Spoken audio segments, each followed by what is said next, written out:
Primary sources. Welcome to my brief PowerPoint presentation on primary sources. My name is Lawan Netter, and I am a student in CED 565 at Fontbonne University. I chose primary sources as my topic and enjoyed this project and the thoughts that came from the exercises, but I'll share that part with you later.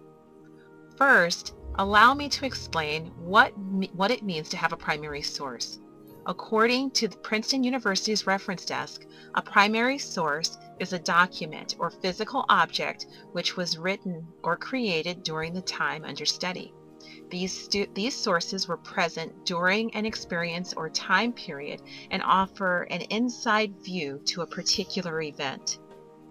Let's talk about the sweetest sensation, ABBA.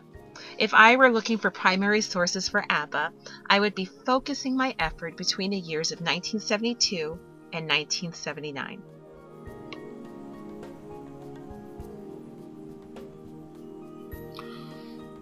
What qualifies as a primary source? According to California State University, Fresno, primary sources can be original documents, creative works, published materials of the time, institutional and government documents, or relics and artifacts. Let's take the ABBA analogy further. Were we looking for primary source materials for ABBA, we would be looking for albums, cassette tapes, and 8-tracks, radio and video recordings, concert footage, interviews.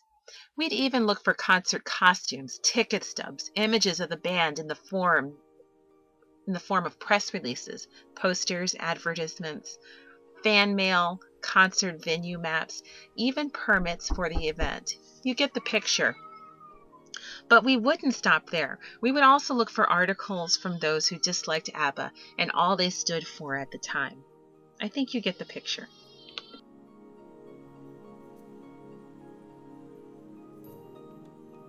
You might ask, why invest all this time in finding primary sources? I'm going to share 3 reasons why the use of primary sources are beneficial, and they come to us compliments of our Library of Congress. Primary sources engage students. They develop critical thinking skills, and lastly, they construct knowledge. Primary sources help students relate in a personal way to events of the past and promote a deeper understanding of history. The Library of Congress describes primary sources as snippets into the past. It takes many sources to piece together and arrive at concrete observations. Primary sources open one's eyes to the complexity of the past. It is this complexity that allows the development of both critical and analytical thinking skills. These are desired highly in our educational system.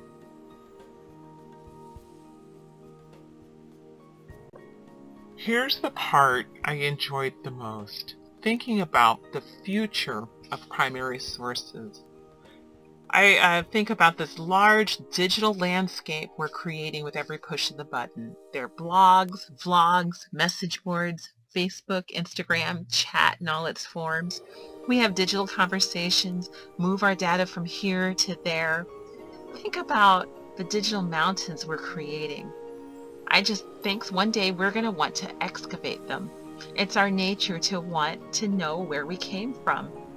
I wonder how the hunt to know who we were will change with so much at our fingertips. Thank you for viewing this presentation.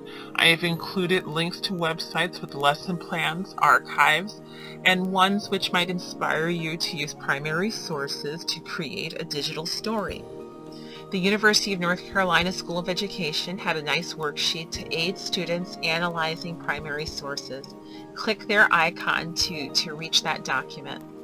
History Detectives is a show which airs on PBS. The website that accompanies it has a plethora of lesson plans and teaching aids to help.